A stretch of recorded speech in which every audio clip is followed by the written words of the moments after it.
Bom, sem dúvida alguma, o prazer e a honra é absolutamente minha, não só por estar aqui diante dessa plateia seleta, agradecer o convite dessa organização, mas também o presidente que irá me presidir também aqui, talvez é um dos maiores nomes na Akalásia, e a honra é absolutamente toda minha de estar presente aqui.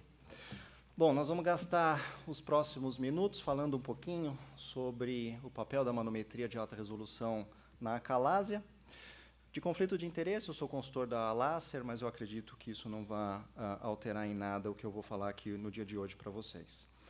Bom, eu acho que a grande pergunta que a gente vai ter que responder no final dessa sessão é: eu tenho uma nova tecnologia. Será que eu sou obrigado a comprar uma?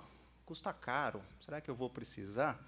O doutor Alexandre está aqui presente, ele me falou, será que eu estou fazendo mal para os pacientes não tendo uma manometria de alta resolução? Estou deixando de fazer o máximo que eu posso? Mas eu já tenho uma, então o problema não é esse. E eu acabei de examinar um paciente com Akalásia. O que eu preciso reportar? O que eu posso fazer com a manometria de alta resolução ou não, que vai fazer com que eu use dessa tecnologia para o benefício próprio? Então, nós vamos ter que passear um pouquinho. Essa é uma sessão um pouco diferente, não tem gente tão nova, mas, eventualmente, alguém aqui ainda não teve o contato com a manometria de alta resolução. Eu vou gastar muito poucos minutos só passando um pouquinho pela tecnologia, para a gente poder entender se ela realmente vai ser útil. E cada ponto da tecnologia eu vou voltar um pouquinho para a Akalásia, para a gente ver se realmente ela é o que importa. Então, o que é a manometria de alta resolução? Simplesmente, todos conhecem a manometria convencional, é uma manometria convencional com uma densidade de sensores exagerada. Então, é uma variante em que eu vou ter múltiplos sensores, com espaçamento menor, dependendo do sistema circunferenciais ou não, são máquinas completamente diferentes, mas eu vou conseguir, a partir dessa nova tecnologia, uma visão mais panorâmica. Eu vou falar várias vezes que eu vou ter uma visão mais agradável aos olhos. Então, talvez muito do que eu vou falar hoje, e eu vou dar vários exemplos, existia na manometria convencional. Eu simplesmente não conseguia enxergar, porque os meus olhos tinham dificuldade. Então, quais são as vantagens que a gente tem na manometria de alta resolução? Então, a vantagem ela começa já na intubação. Quando eu vou passar a sonda pelo paciente, hoje eu já não olho mais para o nariz do sujeito, eu não olho mais para a minha mão, eu olho para a tela, porque eu consigo ver se existe uma progressão dessa sonda descendo, eu consigo claramente, como está mostrando aqui, o mouse não funciona, eu consigo ver claramente, essa é o que eles chamam de imagem borboleta, se eu tiver uma dobra no catéter, ou seja, dois sensores diferentes estão vendo a mesma altura. É muito fácil de conseguir interpretar quando eu estou falhando na intubação. Será que isso é útil na Akalásia? Na nossa casuística, nós temos 16% de falha na transposição do esfíncter inferior do esôfago com a manometria de alta resolução. Tentei achar, engraçado que são muito poucos os trabalhos que mencionam isso, mas o único comparativo que eu tenho são 19% na manometria convencional de falha na intubação nos casos de megaesôfago. Então, talvez eu esteja ganhando, não que seja um pouquinho, mas um pouquinho eu já estou conseguindo transpor mais facilmente esse esfíncter, sem a ajuda de outros métodos, como a radiologia ou a endoscopia. Outra vantagem da manometria de alta resolução é o conforto que ela traz. Eu não preciso mover o catéter, é extremamente incômodo, é um exame absolutamente muito mais rápido. Antes eu precisava examinar cada segmento em separado, agora eu tenho uma panorâmica desde a faringe até o estômago. E para a Akalásia, será que isso me traz alguma vantagem de imediato?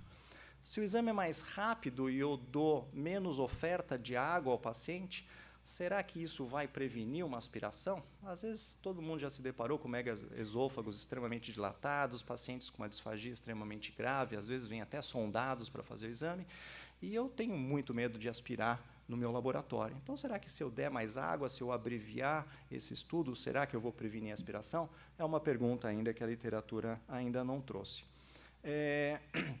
Outra vantagem desse método, como eu já disse, ele é tão agradável aos olhos que ele traz uma reprodutibilidade maior. Ele é muito mais intuitivo. Isso é uma vantagem para o médico que solicita. Às vezes, quem pediu o exame para a gente, ele não tem a mínima ideia do que é uma manometria, ele absolutamente não consegue entender o traçado de uma manometria convencional, mas a manometria de alta resolução é absolutamente intuitiva. Ela também tem uma menor curva de aprendizado, isso é extremamente claro. A gente vai ensinar os residentes uma manometria convencional, é extremamente penoso, enquanto a manometria de alta resolução ela é bastante intuitiva. E tem uma menor variabilidade inter e intra-observador. Será que isso é verdade na acalásia? Então, sempre vamos voltar na acalásia. Existem trabalhos mostrando isso. Existe uma excelente correlação, se for avaliar observadores diferentes, para o diagnóstico de acalásia e para o diagnóstico dos seus subtipos, que serão mencionados mais para frente. Outra vantagem dessa tecnologia é com relação ao relaxamento de esfíncteres. Talvez seja a grande vantagem dessa tecnologia. Por quê? Principalmente porque ela compensa artefatos de movimento.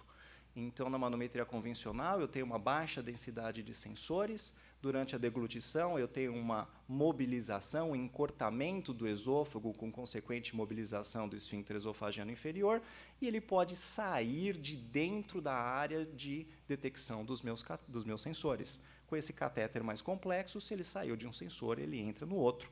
Isso também faz a compensação da ação do diafragma muito mais fácil de ser incluída ou eliminada. E também permitiu uma métrica nova, nós já vamos ver mais para frente, que permite uma análise muito mais complexa do relaxamento do esfíncter esofagiano inferior do que simplesmente o nadir de pressão, que era o que estávamos acostumados com a manometria convencional. E na acalásia, isso me é útil saber o relaxamento de uma forma mais precisa? Nós vamos voltar a esse tópico algumas vezes, mas algumas pessoas acreditam que existe acalásia com peristalse. A definição mais corrente, também vai ser mencionado em breve, acredita que a acalásia necessita de aperistalse para a própria definição da doença. Mas alguns grupos começaram a tentar achar síndromes acalásia-like. Aquelas síndromes em que ainda existe uma peristalse, porém já há um comprometimento do relaxamento do esfíncter inferior, talvez um prenúncio de uma acalásia clássica vindoura. Outra vantagem dessa tecnologia, também às custas da alta densidade de catéter, é o encontro de defeitos segmentares da peristalse. Por quê? Eu tenho sensores de alta densidade espalhados por todo o corpo do esôfago. Se eu tiver um ponto de uma peristalse deficiente, a gente consegue achar com grande evidência. Só um exemplo que eu trouxe aqui seriam casos de escleroterapia, em que no esôfago distal sempre havia uma hipercontratilidade exatamente no ponto de fibrose dessa escleroterapia. E na acalásia? Na acalásia, essa vantagem não é necessária. Não há nenhum defeito segmentar, normalmente, no tratamento da acalásia ou no seu diagnóstico pré-operatório, que necessita essa vantagem da tecnologia. Outra vantagem é que ela permite a mensuração de pressões em cavidades. A sensibilidade dos sensores é maior, especialmente naqueles modelos de sensores solid state, e eu consigo agora medir coisas que eu não media antes, ou tentava medir e não conseguia com tanta precisão, como a pressão faringiana, a pressão gástrica, por exemplo, e, obviamente, a pressão torácica. E por que a pressão torácica é uma vantagem que essa tecnologia trouxe na acalásia? Porque é exatamente a pressurização torácica quem define os subtipos dessa doença pela classificação vigente. Além disso, eu consigo um acoplamento muito fácil com a impedanciometria na mesma tecnologia, no mesmo catéter. E na acalásia, será que existe alguma vantagem de eu colocar um impedanciômetro junto com o manômetro? Existe uma repressão do esôfago com líquidos. Normalmente, os estudos mostram um fluxo errático, fluidos que sobem, fluidos que descem. Existe, obviamente, uma enorme retenção do bolos. Então, realmente, a interpretação da impedanciometria nesses pacientes com acalásia, especialmente os não tratados, realmente é bastante difícil, o que provavelmente não é de forma vantajosa para o tratamento desses pacientes. Outra vantagem dessa tecnologia, essa imagem panorâmica permite uma visualização completa de todos os segmentos.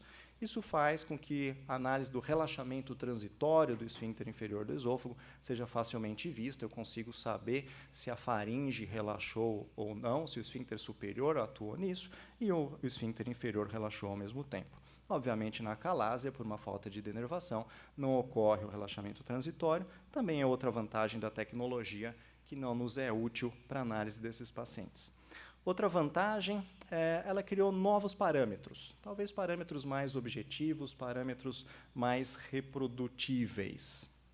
Isso daí nasceu a partir da classificação de Chicago, principalmente, sua primeira versão 2008, eu acho que a plateia está mais do que acostumada com essa classificação, e ela criou alguns parâmetros próprios.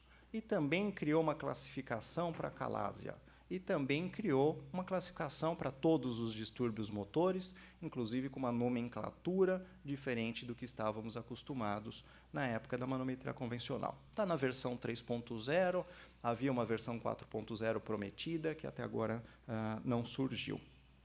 Quais são esses novos parâmetros da manometria? Acho que a gente podia passar um percurso por eles e, de novo, sempre com vistas à acalásia para saber o que essa tecnologia pode nos ajudar. Então, o primeiro parâmetro da manometria de alta resolução diferente é a morfologia da transição esôfago-gástrica, que vai dar graus para a disjunção entre a pressão do diafragma e a pressão do esfíncter esofagiano inferior. Isso é facilmente, muito mais fácil de ver na manometria de alta resolução da quina convencional. E na acalásia?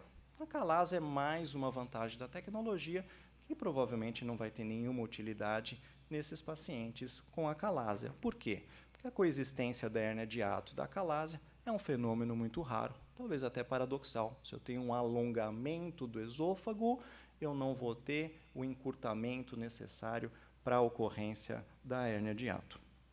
A avaliação do relaxamento do esfíncter esofagiano inferior surgiu com uma nova métrica, que é a integral da pressão de relaxamento, o RIP em inglês, em que vai medir 4 segundos de menor pressão dentro de uma janela que inclui o relaxamento, ou seja, a partir do início da contração, que é medido pelo relaxamento do esfíncter inferior, dentro do e-sleeve.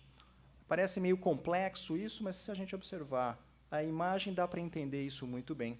O software ele vai analisar 10 segundos desde o início da deglutição, que é o relaxamento do esfíncter esofagiano superior. Ele considera 10 segundos e dentro desse 10 segundos ele vai escolher os 4 segundos de menor pressão, mesmo que não seja contínuo. Vai analisar a área debaixo da curva, por isso uma integral, e vai proporcionar uma análise muito mais fidedigna. Fidedigna por quê? Certamente essa imagem é familiar a todos que já trabalharam com a manometria convencional. Eu podia ter um caso desse, em que eu simplesmente medi o nadir, um caso semelhante a esse, em que o diafragma contraiu bem no meio da deglutição, e um caso igual a esse, que também todos eles vão ter o mesmo nadir. Será que isso é a mesma coisa? Será que na manometria convencional estávamos errando dando só ao nadir? É o que era possível com a tecnologia e agora essa análise é muito melhor. Então, Philip Katz, na década de 80, já tinha chamado a atenção que isso daqui talvez fosse um pseudo-relaxamento e por isso eram encontrados tantos relaxamentos nos pacientes com acalásia na época da manometria convencional. E na acalásia? Será que isso realmente vai ser útil para mim? Eu posso usar esse RIP de uma forma mais justa para os pacientes? Mais uma vez, eu vou voltar para uma dualidade de pensamento naqueles que acreditam que a acalásia necessita de uma peristalse para o seu diagnóstico, basta esse achado do corpo, o esfíncter pouco me importa. A literatura cirúrgica muito se baseia nisso, porque o paciente hoje raramente chega ao cirurgião sem um tratamento endoscópico prévio. Então, o cirurgião, quando faz a manometria, raramente ele vai pegar um paciente virgem de tratamento, ou seja, o parâmetro do esfíncter, na maior parte das suas vezes, ele foi perdido e a gente acaba confiando muito mais na falta de peristalse. Porém, há aqueles que acreditam, de novo, numa síndrome acalásia-like, que talvez mereça um tratamento semelhante. E no pós-tratamento? No pós-tratamento, a gente pode tentar ver se o meu tratamento restabeleceu o relaxamento do esfíncter esofagiano inferior, e é o que está aparecendo na literatura com bastante frequência, especialmente após os procedimentos do POEM. Outro parâmetro que a manometria de alta resolução criou Estávamos acostumados na manometria convencional a medir simplesmente a amplitude de ondas, agora é uma métrica muito mais complexa, que é o vigor contrátil, em que eu vou pegar, de novo, mais uma vez, a integral de toda essa contração, incluindo nesse cálculo as pressões desse segmento, a duração dessa onda e o comprimento dessa onda. Obviamente, na acalásia, como 100% das ondas são falhas, mais uma vez, para quem acredita que o diagnóstico de aperistalse é fundamental, essa métrica ela não vai ser possível de ser medida. A latência distal é um novo parâmetro também que deu uma objetividade nos padrões de onda. Então, os usuários da manometria convencional definiam uma onda como simultânea ou como peristáltica, basicamente pela avaliação ocular. Se eu achava que tinha uma assincronia das ondas, eu chamava ela de peristáltica. Se eu achava que tinha uma sincronia das ondas, eu chamava ela de simultânea. E agora eu tenho um valor em segundos para poder dizer isso. De novo, na acalásia, ela não é mensurável, porque as ondas todas elas são falhas. O padrão de pressão de bolos também é um outro parâmetro da manometria de alta resolução, em que eu vou ter uma pressurização do corpo esofágico caso haja uma retenção desse bolos. Aqui, por exemplo, um caso no pós-operatório de uma funduplicatura mal sucedida, o que, obviamente, na acalásia, de novo, como não tem onda, não vai ter esse padrão. O que nós vamos encontrar na acalásia, diferente, então, é a panpressurização ou não. Passadas essas vantagens da manometria de alta resolução, todo mundo deve estar pensando, poxa, é fantástica essa tecnologia, por que eu não tenho uma? Eu digo que talvez o único motivo para que todos não tenham é exatamente simplesmente o custo. É um exame mais confortável, é um exame mais objetivo, é um exame mais agradável aos olhos, por que não tê-los todos? Simplesmente pelo custo. E voltamos àquela pergunta. Será que eu sou obrigado a ter uma manometria? O que eu preciso fazer para tratar muito bem os meus pacientes com acalásia? Então, vamos passar em cada uma das fases que nós, fisiologistas, podemos ajudar. Então, diagnóstico. Como é que se define a acalásia hoje? Os brasileiros, muito acostumados a fazer a definição de acalásia a partir do esofagograma, o Dr. Rezende representando esse diagnóstico a partir da radiologia, porém um consenso, um painel de experts que acabou de publicar os consensos da International Society for Disease of the Esophagus, 94% dos especialistas concordaram que hoje o diagnóstico da acalásia é pela manometria e não mais pela radiologia. Claro que existe uma grande tendência, um enviés aqui internacional, em que fora dos países latino-americanos o grau de dilatação é absolutamente inferior ao que a gente encontra aqui. Então, os casos mais borderline, mais iniciais, talvez a manometria realmente seja mais útil do que a radiologia. E como é que se define, então, a acalásia hoje a partir da manometria, que foi considerado o exame essencial? Pela classificação de Chicago, eu acho que todos também já estão bastante afeitos a ela, em que vai basicamente dividir em grau 1, 2 e 3, de acordo com a pressurização encontrada no corpo do esôfago. Uma grande pergunta que se fez depois da introdução dessa tecnologia, e toda tecnologia nova traz um boom, traz uma grande procura por ela, será que nós estamos diagnosticando mais acalásia com a manometria de alta resolução? Antigamente pouca gente falava, hoje a acalásia está na boca popular, será que isso é às custas dessa tecnologia? Interessantemente, esse grupo da Mayo Clinic em Rochester, Minnesota, eles, para evitar o viés de pacientes que se locomoviam até lá para serem tratados, eles pegaram só os pacientes que tinham o CEP ao redor do hospital e sim, eles acharam um aumento de incidência local desde que a manometria de alta resolução foi introduzida. Isso não exclui, entretanto, se o diagnóstico está sendo muito mais bem feito, se as pessoas estão pensando um pouquinho mais nesse diagnóstico. Esse outro trabalho da Sabine Romain, também bastante interessante, ela randomizou um grupo de pacientes com disfagia para ou fazer a manometria convencional ou a manometria de alta resolução. E, interessantemente, a manometria de alta resolução diagnosticou muito mais o diagnóstico de acalásia do que a manometria convencional. Eu acho um pouco difícil de interpretar esses dados, que eu não consigo imaginar como alguém possa errar na manometria convencional um diagnóstico de acalásia e depois colocar na manometria de alta resolução, mas, de qualquer modo, são esses dados de literatura. Como é que se classifica? Eu falei várias vezes dessa classificação, então só ilustrando aqui, tipo 1, 2 e 3, de acordo com a pressurização do corpo esofágico ou de acordo com a presença de uma peristalse. O tipo 1 seria uma monotonia do exame, não existe nenhuma pressurização a partir da deglutição. O tipo 2, a deglutição induz a uma pressurização desse corpo esofágico, e a tipo 3 haveria uma peristalse residual, porém uma peristalse hipercontrátil, o que não seria propagante do bolus alimentar, o que confunde quem está iniciando na manometria de alta resolução, às vezes com o diagnóstico do Jack Hammer. Essa classificação, será que ela serve para a acalásia? A acalásia tem uma fisiopatologia, será que diferente da acalásia idiopática?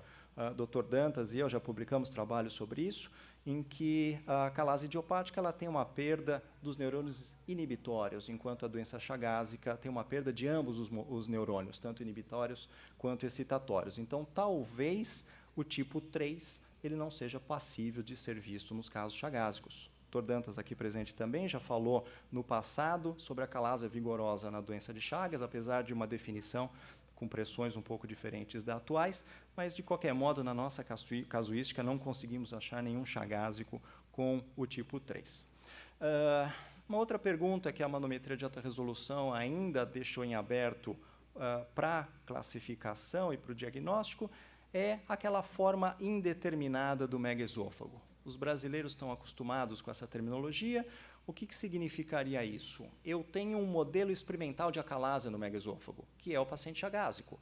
Então, se eu pegar um paciente chagásico que não manifestou clinicamente ainda, será que ele já tem uma alteração motora do esôfago?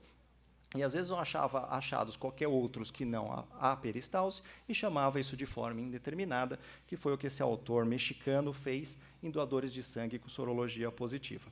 E, voltando àquele slide anterior, o grupo de Rochester também tentou achar variantes da acalásia com peristalse. Então, é uma incógnita ainda se isso é realmente acalásia ou não. É possível classificar esse tipo Chicago, baseado na minha manometria convencional? Eu ainda não adquiri a manometria de alta resolução. Será que dá? Como a gente viu na imagem prévia aqui, é muito possível, não sei se quem está longe consegue ver, mas é muito possível avaliar essa pressurização a partir da manometria convencional. E existem vários trabalhos já mostrando que realmente é possível a partir disso. Uma outra coisa bem ao gosto do brasileiro é classificar a manometria de alta resolução, classificar a acalásia em uma fase avançada.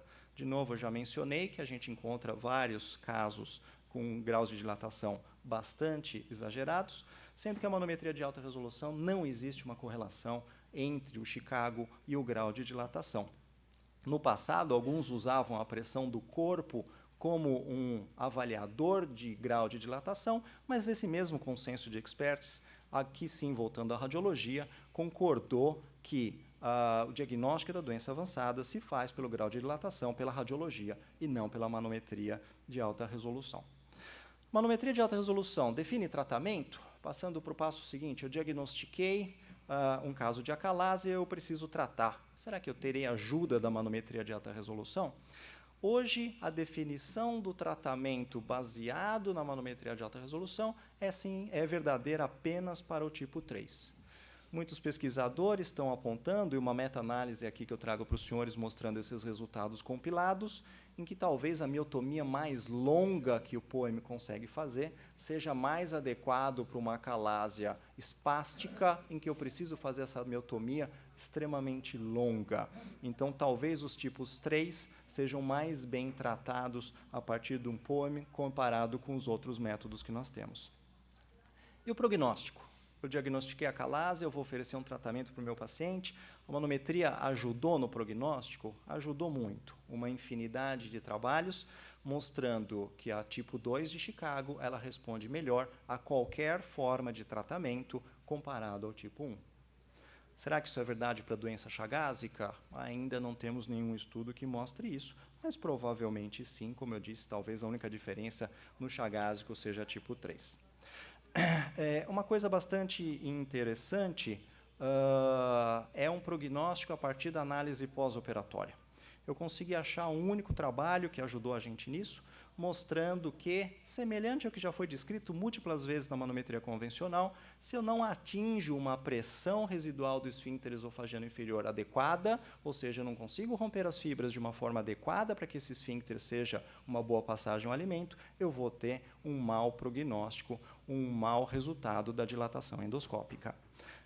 Interessante que no POEM não existe trabalhos semelhantes, mas se a gente usar o mesmo valor de corte de 15, que era que já reinava na manometria convencional, que era o que está reinando na manometria de alta resolução a partir desse trabalho, a gente pode ver que todos os trabalhos mostram que o POEM deixa um esfíncter com uma pressão residual acima de 15 milímetros de mercúrio. Isso foi muito pouco estudado, talvez no futuro isso apareça. Uma outra coisa muito interessante, como eu disse, nós começamos a analisar segmentos que foram negligenciados por muito tempo com a manometria de alta resolução. O esfíncter superior tem fibras estriadas, não são afetados pela doença chagásica, tampouco na calase idiopática, mas ele está começando a aparecer de uma forma bastante interessante na análise desses pacientes. Nós mostramos que os pacientes com acalásia, na nossa casuística, eles tinham contrações da faringe prematuras, curtas e espásticas, e isso era preponderante no tipo 2. Então, talvez os pacientes evoluam para um tipo 2 de acalásia, porque eles conseguem pressurizar a partir da sua garganta esse esôfago. E talvez essa pressurização traga os melhores prognósticos que o tipo 2 tem. Interessantemente, depois que o paciente é tratado, esse trabalho inferior que eu digo embaixo da tela, não menor do que o meu, mostra que há uma melhora desse padrão diferente do esfíncter esofagiano inferior quando o paciente é bem tratado. E no pós-tratamento, será que a manometria vai me ajudar a conduzir aqueles casos de recidiva, aqueles casos de falha da minha terapêutica? A maioria dos trabalhos mostram que o paciente ele mantém o padrão pré-operatório após uma miotomia Heller, exceto para o tipo 3.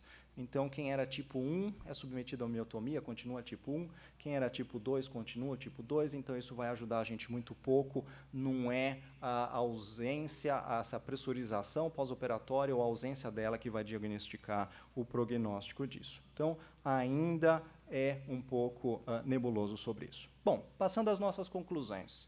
O que eu considero as mensagens de hoje baseado em tudo isso? Então, a manometria, e aqui eu incluo ambas, tanto a de alta resolução quanto a convencional, é o melhor diagnóstico é o melhor exame para o diagnóstico da acalásia. É claro que, se adaptarmos à realidade local, isso é toda uma literatura internacional com um grande viés, no Brasil, com uma alta prevalência de doença de Chagas, alta prevalência de dilatação, será que se eu estiver diante de um esofagograma como esse, com uma enorme dilatação, existe algum diagnóstico alternativo que eu possa fazer? Talvez esse paciente possa prescindir da manometria, caso eu não tenha. Vou deixar uma dúvida, será que a manometria diagnostica mais acalásia?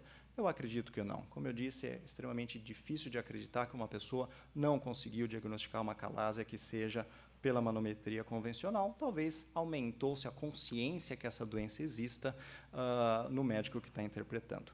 Manometria, sem dúvida, de alta resolução, sem dúvida nenhuma, é melhor para análise dessas síndromes acalásia-like, para quem acredita que elas devam ser consideradas como acalásia, tratadas como tal. Isso por conta de uma melhor análise do esfíncter esofagiano inferior. A definição de um tratamento diferente, a escolha de um tratamento diferenciado só pelo tipo 3, mais uma vez, nas nossas casuísticas, talvez serão a imensa minoria, visto que ela não existe na doença de Chagas. E as manometrias ambas, eu também consigo definir isso pela manometria convencional, hoje tem um papel na definição do prognóstico, aplicando a classificação de Chicago. E no pós-operatório? Será que eu consigo manejar melhor o meu paciente com recorrência de sintomas? Será que eu consigo avaliar qual é o melhor tratamento pós-tratamento? Será que eu consigo avaliar prognóstico? Isso ainda está bastante nebuloso realmente na literatura. Bom, eu não tenho som, mas eu posso dublar. That's all, folks. Obrigado.